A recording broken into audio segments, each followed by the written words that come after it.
Happy Friday, everybody. Who is ready for some girl chat? Yes. I am. Born ready. All right. It is my favorite day of the week because here at The Real, we start our weekend celebration early with all of you. That's right, it's not Friday, it's Friday! And of course, babes, what's Friday without a cocktail? This Friday drink is a Kiwi Delight Martini. It's a mix of ripe kiwi, Saint Germain, simple syrup, a splash of Cub soda, and some sparkling wine. For the complete deets on our recipe, it's mocktail version, head on over to thereal.com. Cheers, ladies. Cheers. They just look so pretty. I know, right? Ooh, I love it. So pretty. So pretty. Ooh, it's tart. Okay, now first up. I think I got the mocktail. Really? We'll spike yours up. First up, today is National Wear Red Day, which is meant to raise awareness about cardiovascular disease and save lives. Amen. Love that. In honor of the day, we're all wearing touches of red to show our support. You ladies look beautiful. And Adrienne, I hear that you're actually going to be participating in a special event coming up. I am. I'm so excited about this, Jeannie. I'll actually be walking and emceeing the American Heart Association's Red Dress Fashion Show, February 8th in New York City. Now, the event reminds women of the need to protect their heart health, inspiring them to make a change because cardiovascular disease causes 1 in 3 deaths among women each year, more than all cancers combined. That's so scary. The good news is that 80% of cardiovascular disease, including stroke, may be preventable with education and lifestyle change. So we can make a difference.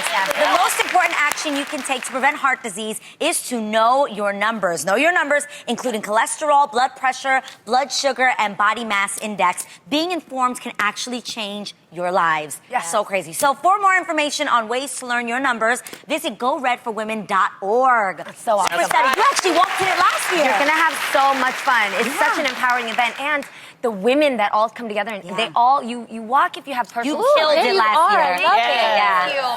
Gorgeous. I was actually backstage with Katie Holmes last year, and we all took pictures together, and every single person shared their personal story. So I'm so proud of you. You are going to be radiant. Thank you. My grandmother actually passed away from heart disease, so this means a lot. My Papa Joe actually has 4 stents in his heart, so hearts in our family is like a big thing. We take care of ourselves, and it's important to just spread the word and get people out there to know their numbers. That's right. Yeah.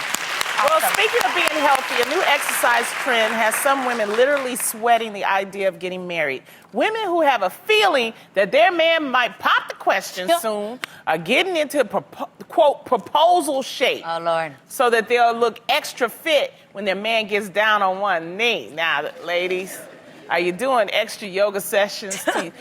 They're doing extra yoga sessions to the day to cut back on alcohol, even going to boot camps so that they'll look cute on their gram when the proposal picture and the videos happen. So, ladies, do you think this is being too, presumptuous, or is it just being prepared? Yeah, Why not just do it for yourself? Why do it for the gram and for your soon-to-be whatever fiance? Because what if he doesn't propose? Then what are you going to do? Are you going to gain all the weight back? You'll be in really good shape for the next guy. Exactly. Yeah. What I will say is this. I have got to be honest.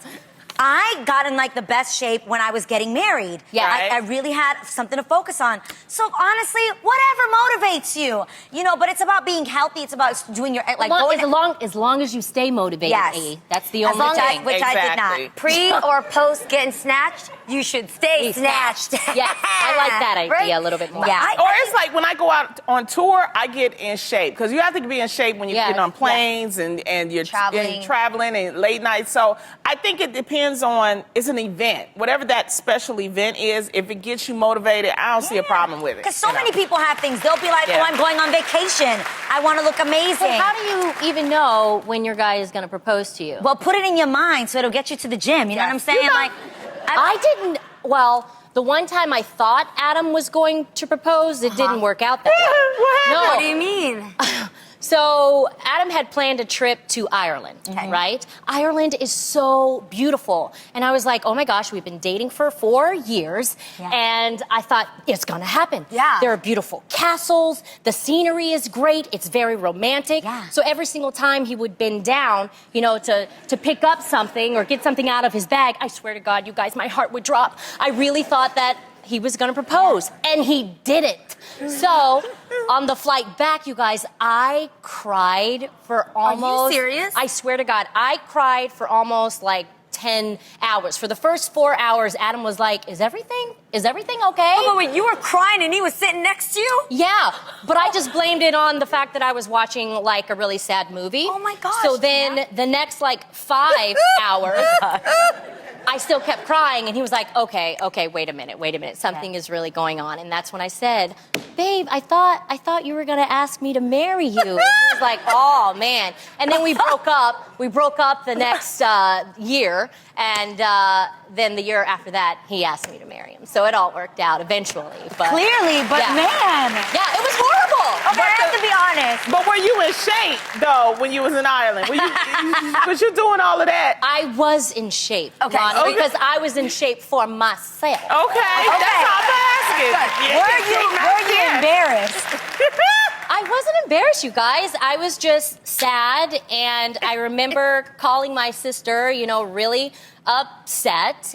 But you know what? Things happen for a reason. But that was before the gram, though. That was before Instagram and But I Twitter still and wouldn't stuff do it like for the that. gram, though. But some people, some women feel really bad, like, because, you get likes You get and pressure. well, to make sure that's everything's just perfect. dumb. and stuff. But I will say, this is a real life story. I just didn't is. think it would happen to my friend. But I have a lot of friends where they've been with a guy for a long time. Then they're about to go do something momentous, like he's taking me hot air balloon for the first time. Or they're Right. going somewhere far and exotic, and she is sitting there thinking, oh my God, Jeannie, it's the one. This is gonna happen. What should I wear? And I'm sitting there like, girl, don't be let hanging. I don't want to build your dreams up because you might be crying on the plane home with him. And then when he did ask me, Yeah. I wasn't prepared for it. And guess what, Lonnie? I What? was still in the best shape of my life. Okay. There you go. Just saying. There you go. Just saying. well, good for you. Boo, boo, boo. I love you.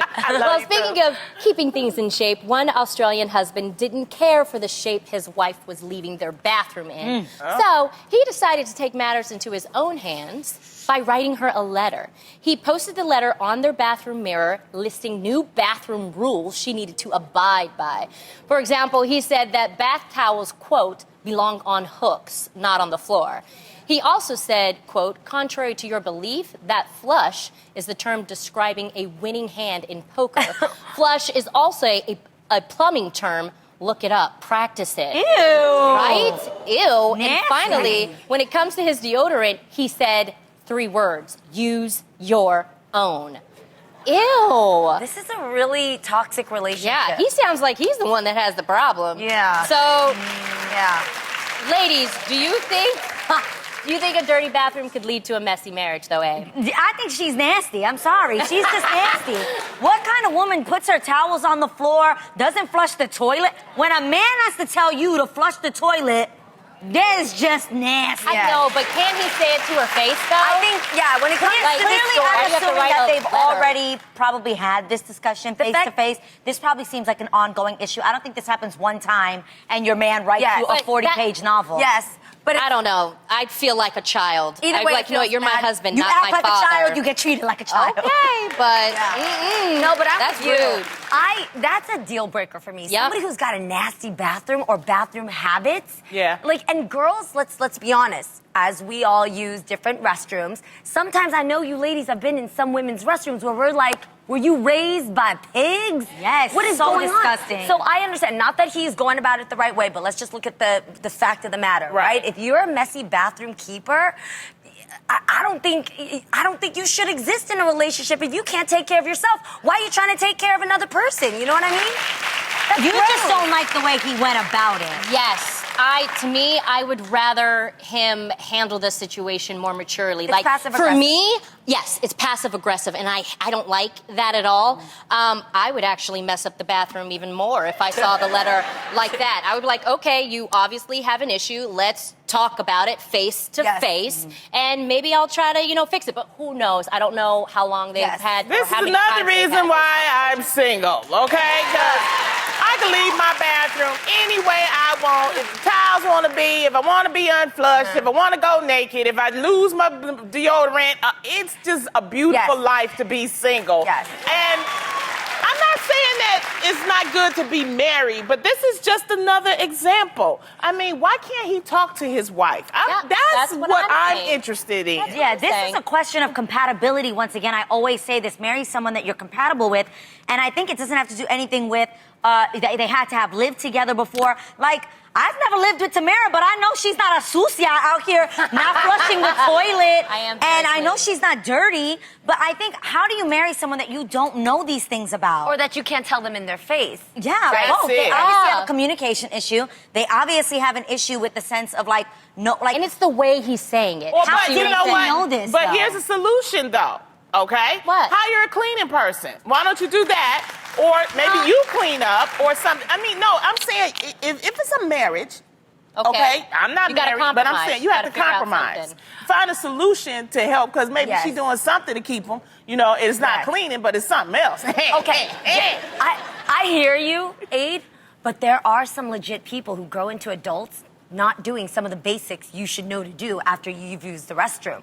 Like, I have girlfriends coming over and staying at my house sometimes, and some of my girls don't even know to clean their hair out of the drain after they take a shower. Ew. You know what I mean? Like when our hair falls and we have long hair. Or But using someone else's brush and you don't take the hair out. Wait a minute. Did he know what he was getting into in the first place? That's what I'm saying. A lot of the Not times. always. You don't know your girlfriends, but you obviously know the way But they... I'd know if my man was nasty, I would go and visit his house. Do you see what I'm Exactly. saying? I would use his bathroom. Or I do what I do with my girlfriends. I clean up all the hair. I bring that fur ball out. I throw it in the toilet so they can see it float. And I go, look what you did. Look at this. Yes. And they go, dang, I didn't know. But you have to, I always think in a friendship, you got to be the real one before the world tries to be a real one. Yeah, too. that's You know what I exactly. mean? Yes. Like, that you don't is- want somebody else shaming your friend. Me and Tam are in the same place saying, how did you not know this? How did you marry someone and not know that she's incredibly messy, that she doesn't flush the toilet? But a lot of times, you know how people can act a certain way until they get that ring, and maybe she was clean, and then once that ring happened, it all came out. That happens. People can front all the way. I know people still front. You don't really know them. That's why you have to really have discernment. You need a friend like Tamara that can look at their eyes and go, no. Okay, so I right. say do a pop-up. If you are dating someone for a certain amount of time, pop up on them when they don't expect it at their home and say, I'm doing a bathroom raid. Thank you very much. Are you dirty or not? Yep, that's the way to find out. Oh my gosh. From the bathroom to the classroom, a new class being offered by Yale University is already being called the most popular class in the school's history. And guess what? The subject is happiness. The class, officially called Psychology and the Good Life, aims to teach students how to lead a happier, more satisfying life by focusing on positive psychology and behavioral change. The course's professor, Dr. Lori Santos, thinks that so many students are interested in the class because in high school, they had to deprioritize their happiness in order to gain admission to the school. So ladies, do you think that the secret to happiness can be found in a classroom? Can you imagine getting an F in this course? That would be so terrible. That would suck. But I know. actually think this is really great. And obviously, people that go to Ivy League schools have worked incredibly hard to get there. But at the end of the day, you realize you can have degrees, you can have every title in the world, you could have money, you could have the most successful practice, or whatever you do. But none of that gets you happiness. And I think the fact that they're showing that this is a priority in life is incredibly important. I think it shows them that, yes, you can be able to know physics up and down, but do you know how to be happy? Well, I mean, people usually describe me as a very happy person. And they would always ask, why are you so happy? And actually, you guys, it's really simple. It's because I choose to be. It doesn't mean I do not have struggles. It doesn't mean I don't have bad days. I just don't let my circumstances define me.